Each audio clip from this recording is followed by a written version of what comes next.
Hello and welcome to Wait, It Gets Better, the improvisational storytelling podcast, where every week we get together and we talk about the stories that we're going to tell you before we get on the air. That's not true. Everything is improvised. I am, of course, Levi. I'm Reed. No Seth today, but we two will be here to tell you a story. So no Seth today, which is unfortunate because we're going to have to finish out this excellent story without him because I have sad ending. Okay. So, but first, a recap. A long, long time ago, the god or some kind of supreme being tasked 3 families with reaching him, right? One family went to technological innovation. One family went to the development of magic and the manipulation of their world. And another family went to and studied in the arts of prophecy and prediction. Now, here we are thousands of years later, and we have sort of 3 prevailing thought processes on how to deal with the world, right? People have pretty much forgotten about this great challenge that was given to them by this higher being.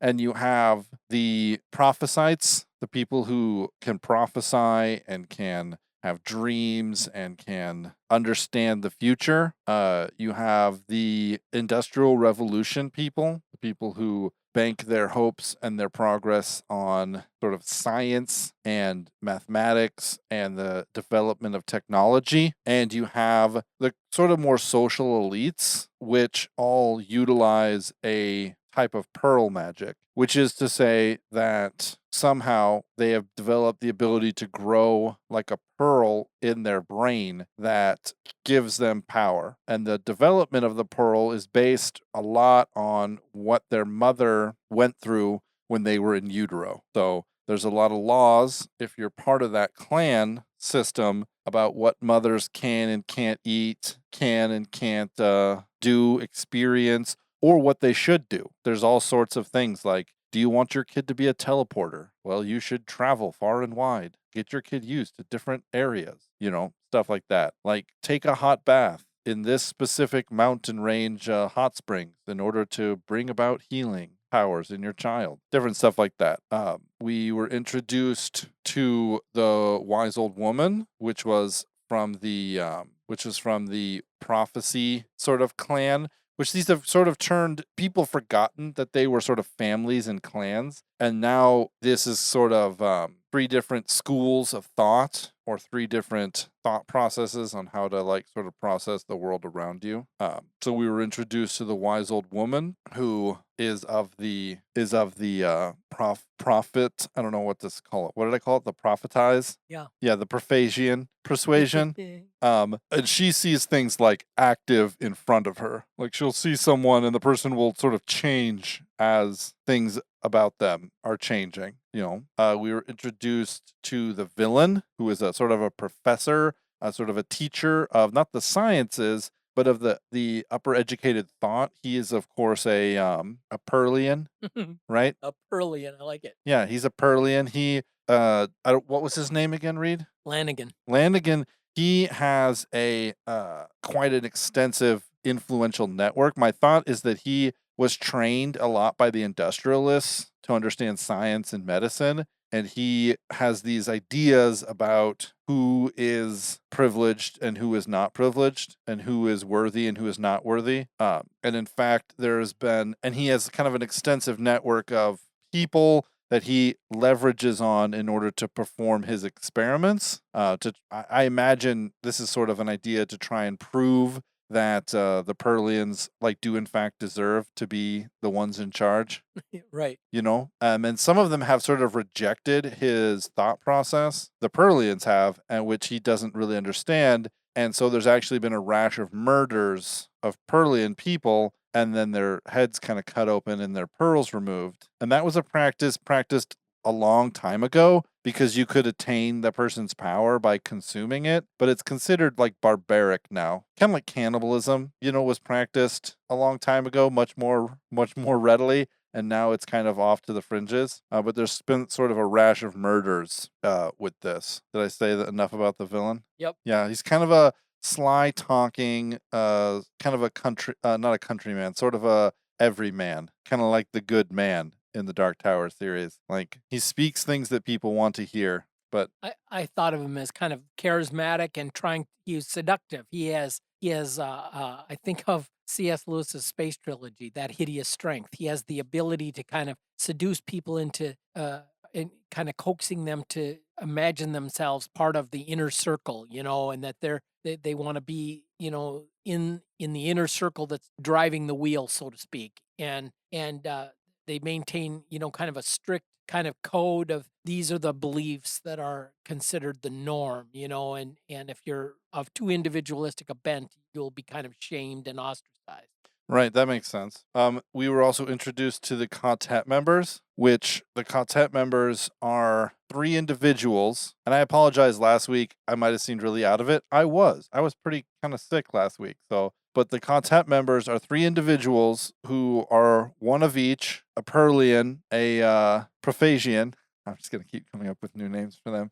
And an industrialist, right? Whose little younger siblings, like I imagine them in their like early to middle 20s, and their younger siblings, so from 7 up to like 13, who kind of grew up outside of the big pressure of this space, were all kind of rounded up by part of the villains. The villain, what's his name again? Flanagan. Would just send his guys out into the country to find country bumpkins who he could, take and use and bring in, and so they happen across this sort of group of children who are all from these different persuasions. Their families are from these different persuasions technically, but once you get out into the country, it like doesn't really matter. Status and things like that don't really matter. So like doesn't matter that the little Perlian kids are technically of like high-born royal blood, because like what, high-born royal blood, that helps you shovel manure better, Right. and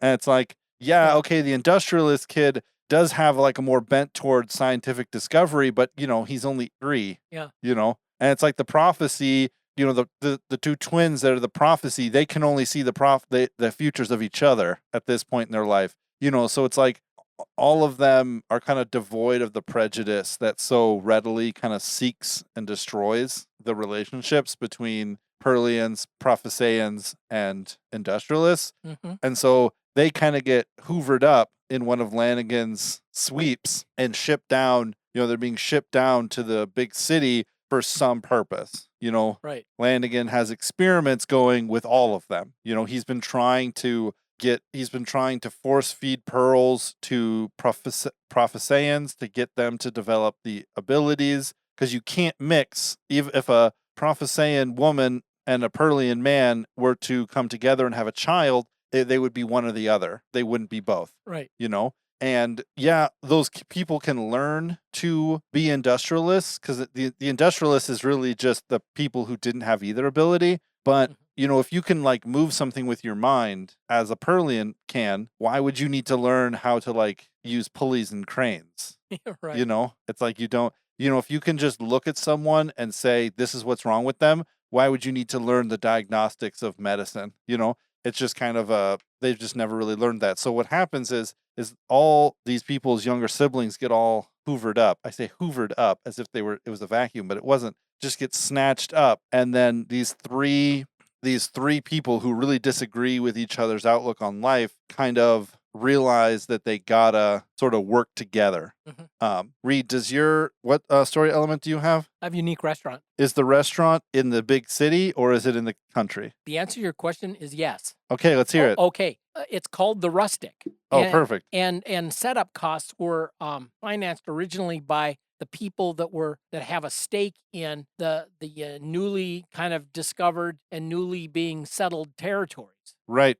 And what they did is, like, as the people go out, and they'll come back and they'll have they have butchered an interesting new game animal, for example. And so it's a kind of exotic, and they'll find different fruits or different foods and right, herbs and spices and stuff. So it started out kind of in the kind of the main harbor town of the New World, so to speak. Right. And then somebody was financed a project like, we've got to figure out a way to preserve and transport these new and exotic this rustic fare, so to speak. this strange animal that is different from anything we've had, before, and it's got Right. you fix it a certain way and it can be really, really charming. And then you've got these different spices and these different, plants and roots that add flavor and zip to the different dishes and whatnot. So what has happened is they've just opened a new rustic in the capital city, and one of the it's a joint. Not only is it a restaurant, it isn't like you think of a restaurant where you do your business plan, you acquire a facility, a venue, maybe you build a building on a piece of ground, or you rent an already existing space or whatever, and you figure you've got your food cost, you got to get X amount of dollars for a burger, and because you got Right. right. Well, now there has been not so much as having this be at first being necessarily a paying prospect, but it's like to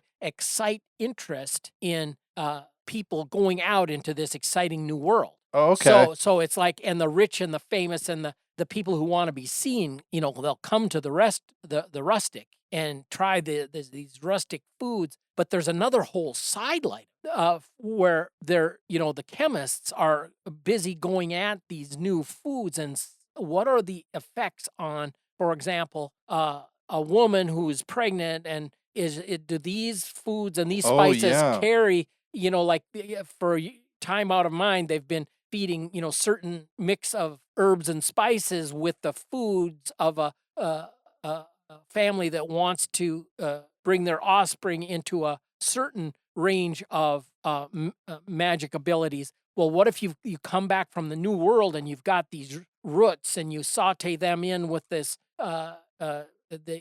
this fowl from the new world, and you serve this stuff up, and it's like rich in these specific kind of nutrients or compounds that are going to enhance this kind of a thing, and it's sort of like kind of boosted the interest in that side of it. So this has a kind of this restaurant, the Rustic, has a kind of a multi-phase kind of a thing. They're literally they've got people paid to research how these different especially the herbs and spices, how they can be used and enhance the whole dietary side of the pearl people, so to speak, for enhancing their magic abilities. Anyway, you see what I'm saying? Yeah, no, Yeah, absolutely. and of course it is elite, right? This is not a place where, like, even though it's simple fare, it's the Rustic, for crying out loud, and they even the different dishes. Well, this is the way you would have to prepare it on the frontier, but this is also this herbivore that's out there, on the plains, and the settlers are finding that they're using new, the old cuisine, the old chefs are like adapting their old recipes with the new foods. Anyway, you see what I'm saying? It's kind of a mixture of the kind of an elitist sort of place, both on the side of specific dietary requirements for the pearls, and also for the people that are curious and are going to be funding, the settlement projects and excursions.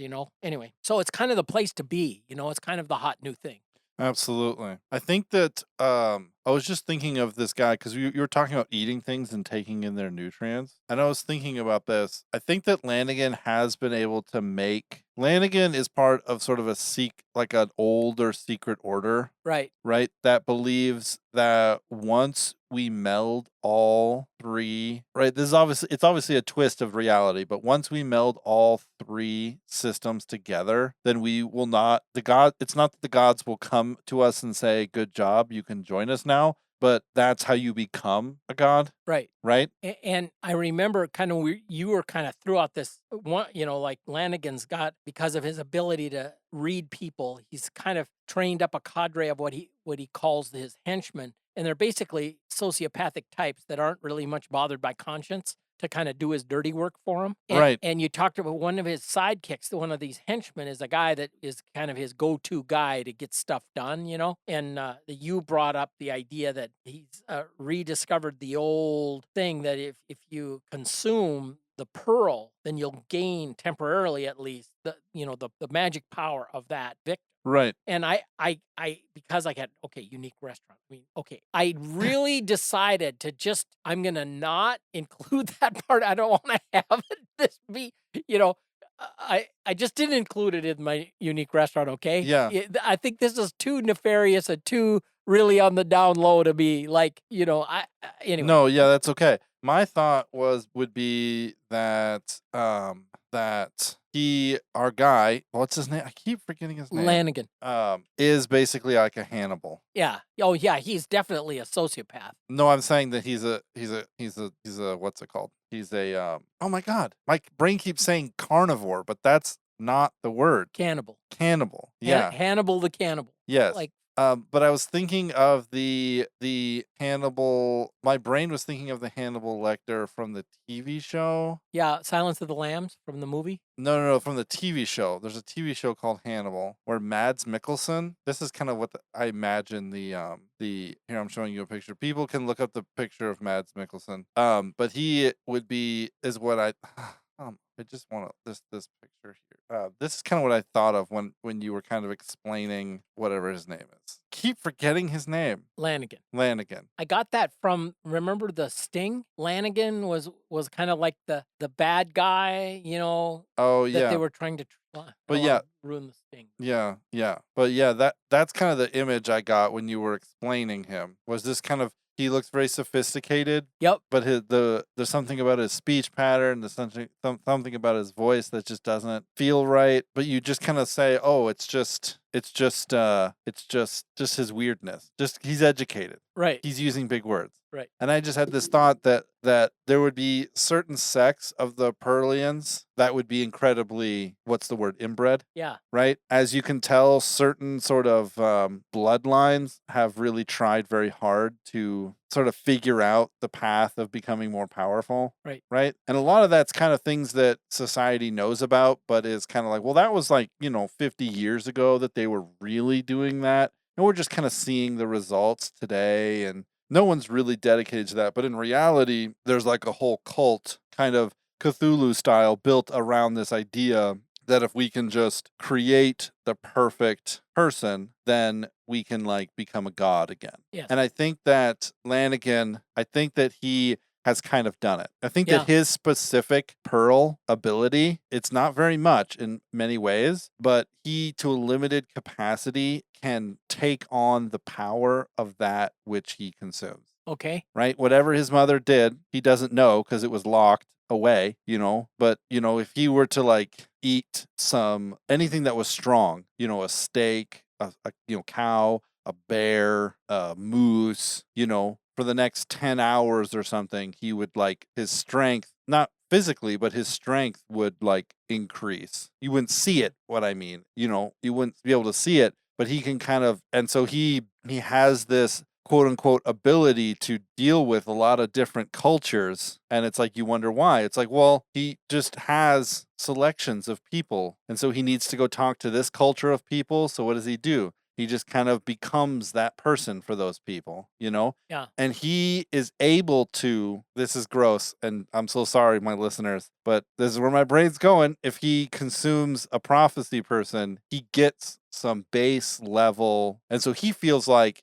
he's attaining God, right, sort of a God, not Godhead, but a godship, a God place, Plus, with his natural kind of abilities to kind of mesmerize, and he's kind of to make people feel like they want to be part of his inner circle. Yeah, kind of a Svengali sort of guru or I don't know, cult leader. Yeah, definitely very cultish. Yep. He dazzles you with attention and and secret. He always carries secret information with him. Yeah. He dazzles you with attention and secret information, makes you feel very special, makes you feel like you're a part of it. And then all you got to do is just do this one little thing for him in order to bring it to that next level. He has to know that he can trust you. It's all of these manipulation tactics which come from, a sociopath. Right. Or higher education. No, yeah, wait, those go together, don't they? Yeah.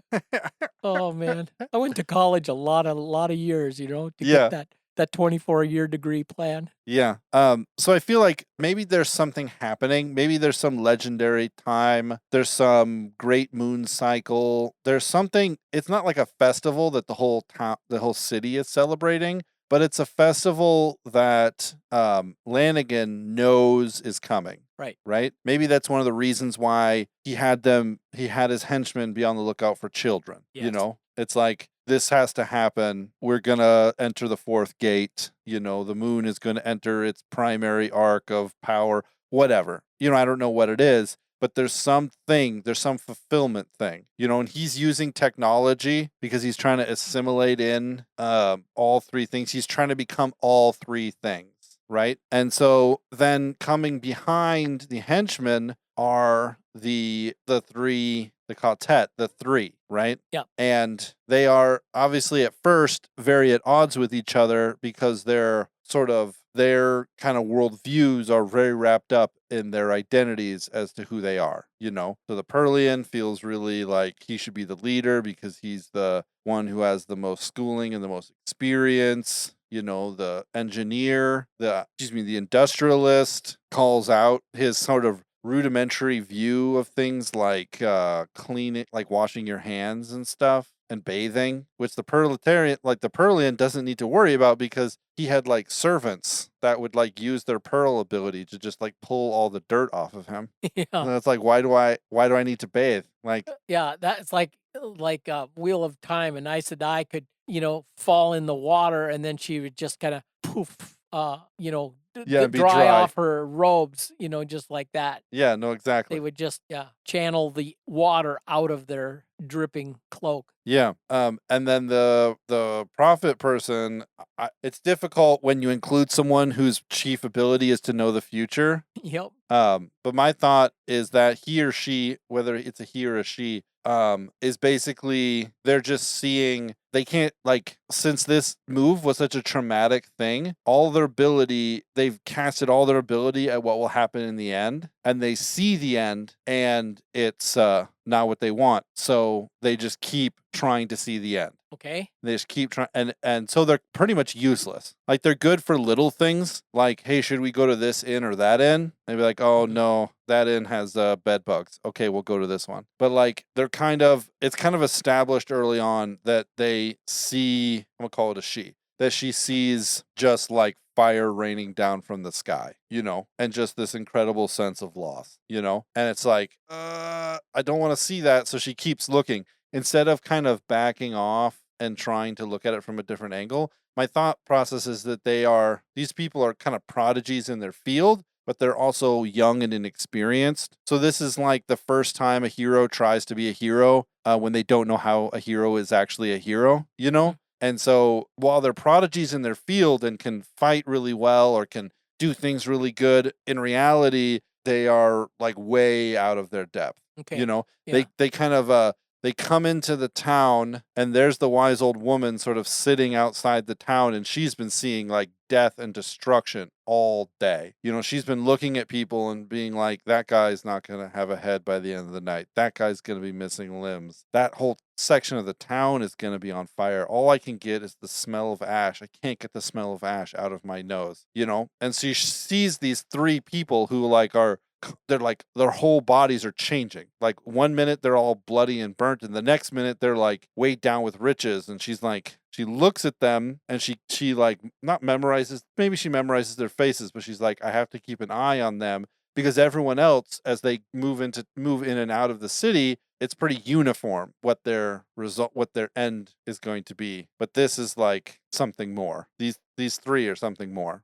So what happens next? They come into the town. They come into the city. My thought is that this is like a college town in the case that this city is based around where Lanigan. Right. Yeah. And because of that, he had a lot of input into how it was going to be built. Mm-hmm. And so it's all built to magnify his specific abilities. Right. So like in the city limits, like the colors of the walls, everything is built. There's like tunnels running underneath the whole city. Everything is built as a giant sort of altar to this thing that he is trying to do. Right. Right? I have it in my mind that whatever end game that Lanigan has in mind, he gets kind of shaken up when he goes to the new hot place, the rustic, and he realizes that it's exciting because you have these rich new foods from the new world, and you realize that there's stuff going on, and there's I was just thinking about yesterday about how the army.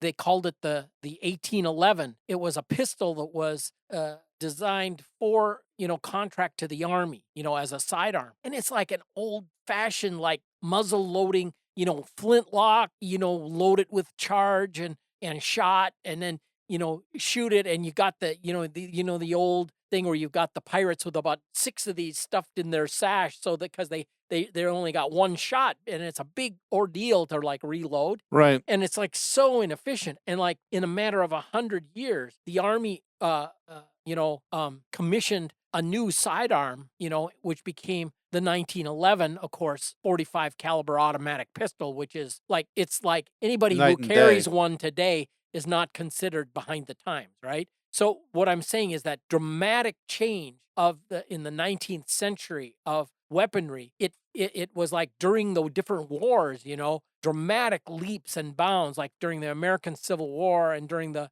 wars in Europe, with the unification of Germany, and Germany, battling the Prussians, defeating the Austrians, and the Battle of Sedan in 1871, the Prussians defeating the French.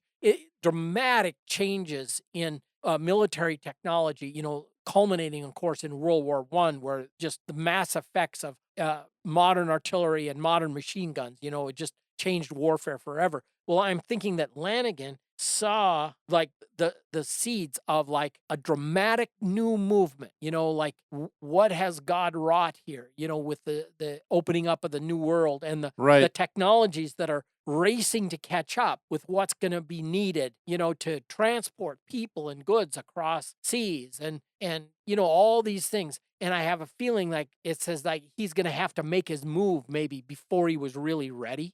Oh, yeah. See what I'm saying? Yeah, It's he like, sees opportunities slipping away from him, right. and being like, we're going to have to do this maybe sooner. Yeah, before it gets too big to control. Right. He's like, I have a 10-year plan, but we're going to have to change this into a 2.5-year plan. Right. That's interesting. I would say maybe that's something that's sort of a place that he's operating at while the story is going on. That's one of the things that the detective is able to kind of start tracking and seeing the patterns, is because everything Lanigan is doing, it's like when you play someone in chess, as soon as they start getting scared and start just doing reactionary moves, right, that's the place you want to keep them, because that's when they're going to make a mistake. And that's what starts happening as he begins to sort of ramp up towards this great thing he's going to do, And I don't know what this great thing is.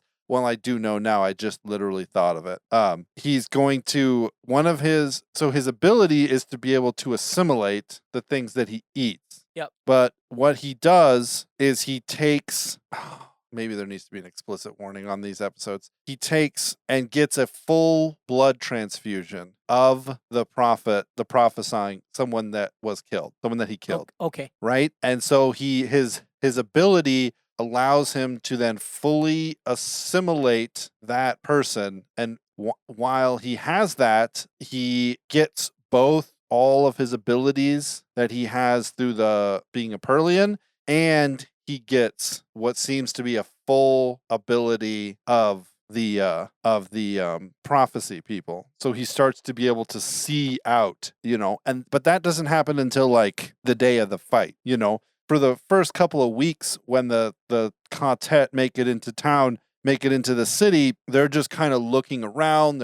They go to the police and file a missing persons or a lost persons or help us, our siblings were captured, were kidnapped report. Right. Right. They get hooked up with this random investigator who, no one really wants to deal with it because people go missing in the big city all the time. But if you want to talk to Mulligan, you can. Mulligan's that one guy who was sort of looking, following these murders and thinking there was something more. They get connected with him, and he kind of sees this thing in the three of them, sees this thing, and sees that, oh, wow, this is like an industrialist, a Perlian, and a Prophetean, coming up with new names all the time, are coming together. This is kind of important that they're doing this. And he doesn't really like, the sort of bought and paid for police officers that he works for, and so he kind of helps them along, like, oh, look it over here, go to over this thing. And they talk to people and they start following along the same trails. And you're getting this kind of picture back, this kind of story back and forth of like, oh, what is his name again? Lanigan. As Lanigan sort of does something to these slums over in the north part, he calls them the farms because that's how he views them, but they're really slums. And so he does something to the slums, and all of a sudden these three kids, or these three teenager, young adults, teenagers, I'm old now, I just called 20-something-year-olds teenagers. These people, these heroes, they see whatever he does. So it's like he orders that the farm be emptied, right? And then like a bunch of people disappear. And then they start to partner with this kind of rogue detective and kind of start to bite back at some of the things that Lanigan is trying to do to prepare for this ceremony. In his books, he's got to sacrifice this many people on this time, and he's got to make it so that there's this much suffering amongst people. And, he's got all these grimoires that he thinks are really true and really the way that things should go, but they basically just amount to cause a lot of human suffering. And so he's trying to do this while the detective and the quartet are kind of biting back and stopping some of it and kind of redeeming parts of the city as Lanigan's own people are kind of changing it. And they're still looking for their siblings, but it's been like 2.5 weeks now, and some of them are giving up. Other ones are not giving up. Maybe every once in a while, the prophecy girl will kind of get a flash that they're still alive. Yeah. So it'll kind of be like, okay, well, as long as she gets her weekly night terror that says that they're still alive, we all have hope. And she's like deteriorating in like, mental health. But my thought is that some point in time, Lanigan decides the way to enact my plan is to invite these people, which he finds out who they are, invite them to the place, and they'll know it's a trap, and I'll know that they know it's a trap, and therefore, since I know that they know, my ability to trap them will be higher than their ability to trap me. Okay. It's like keep your enemies really close. Yeah. So he invites them, as these heroes of the city, to come with the detective, and so they come, and it's kind of closed door, secret society-esque, right? And there's weird things, and the detective gets killed like almost immediately. That's the thing that kind of lights it off, and there's like a fight in the halls, and they're sort of rushing around, and they find all the siblings and like hundreds of other people underground in these huge underground vaults, and they start kind of bringing people out, but they can't just bring everyone out because they don't know how much of the town, because it's like you walk into a room and it's a bunch of people and they're all in weird occult outfits, but it's like, oh, look, it's the chief of police. Oh, look, it's the head of commerce. Oh, look, right. It's the head of the Traders Guild. Oh, look, it's Lanigan. It's the ethics professor in the law school. Right. No, exactly. It's like, we can't just start letting people out into the street because they're just going to get routed back, right. So my thought is that I have sad ending. Oh, okay. Right. And I've been trying to figure out how to make it a sad ending that's not like a forever sad ending. Like Lanigan becomes a god and kills them all. Yeah. Yeah, right. That really wouldn't work. But my thought process is that they're sort of broken up. The prophecy girl like won't leave her siblings. Right. Right. Once she finds them, she's constantly sort of having these visions of like fire falling from the sky and death and destruction. And so she's like, if we're going to die, I'm going to die with my two little brothers. Like, that's what's going to happen. Mm-hmm. Right. And so the industrialist and the proletarian, they are sort of rushing through, and, the industrialist has like cool gadgets, kind of like Batman. And the proletarian's kind of like Superman, just like these like overwhelmingly awesome powers. Right. And they make their way up as Lanigan is the blood transfusion is finishing. So it's the marriage of he's a Perlian. Mm-hmm. He has the blood of a Prophesian, and it was given to him via technology. Right. Right?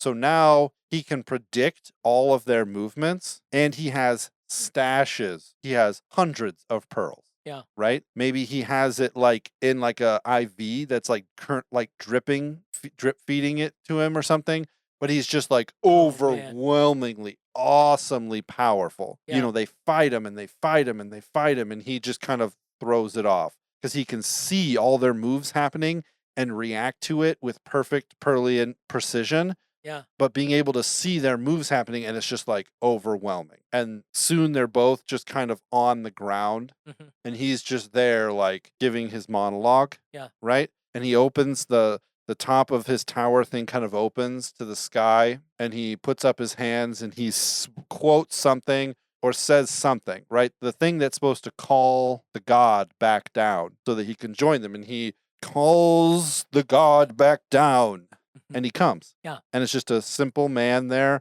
and he starts to say what he's going to do, and now that he's here, he's ready to join. And the god just seems kind of confused. Not confused, but like, you did what? Gross. Yeah. And he's kind of like mad, and he goes and like does all of his awesome power towards the god or the being to try and stop him, and he just literally like touches him as he comes towards him. Like, I imagine like a guy running towards Reed, and it's just like touches his fist, and Lanigan just disappears. Yikes! Yeah, like touching somebody with a drop of antimatter. Yeah, it's just like you're gone. Like, and he turns to the industrialist and to the Perlian, and he just like a look of profound sadness is on his face, and he's like, this is not at all what I meant. And he just says, I'll give you an hour, and then I fear this whole we must start over, right? And so they start to get out, right? So they have an hour, and he disappears, and they're like, okay, an hour. And so they flee, and they can't get out of the city. It's in chaos. And it's not in chaos. It's just a big city. But it begins to be in chaos as things start to happen, right? So they get out, and lightning and thunder, and then sort of a world-ending, fire from the heavens begins to rain down and just like destroy all of humanity, right? And then the epilogue is that same place that Hector, was that the guy in the beginning scene? Raymond, it's that same place, right? Except now there's the big house, there's the build out, there's the thing, and there's these three sort of leaders of the community. Mm-hmm. And it's like, we were wrong in all of our assumptions before, and we paid dearly for it. Yeah. Maybe some reference to that entire continent sinking into the ocean or something. Yeah. So it's kind of like a sad ending, but not like it's going to be sad forever ending. It's kind of like the Tower of Babel. Like, their language was confused, and they just fanned out, and like the great promise of the technological, or the, we will build, right. our tower to the gods, and it's the thunder and the thing and the people streaming out of the city, and it seems like anything, it's all coming to an end, right? And then I was thinking, just when you were explaining that part, I was thinking the epilogue. There's Raymond, and he's gotten this, this field has been worked, and he's gotten the seed sown, and the thunder cracks, and nice. Yeah. So it's kind of sad, but not. Absolutely. Ladies and gentlemen, thank you so much for joining us for this episode of Wait, It Gets Better. For this whole series, thank you so much for listening to us in general. If you like this episode and you would like to let us know, our email address is waititgetsbettercast@gmail.com. Otherwise, you can message us on Twitter or X at @getsbettercast. We would love to hear from you, love to hear your feedback, love to hear your cool story ideas, or would love to have you on. We will talk to you guys soon. I think next week we're going to do a little recap of this. Hopefully Seth will be back, and then we'll be on to a new story. Thanks, everybody. Bye.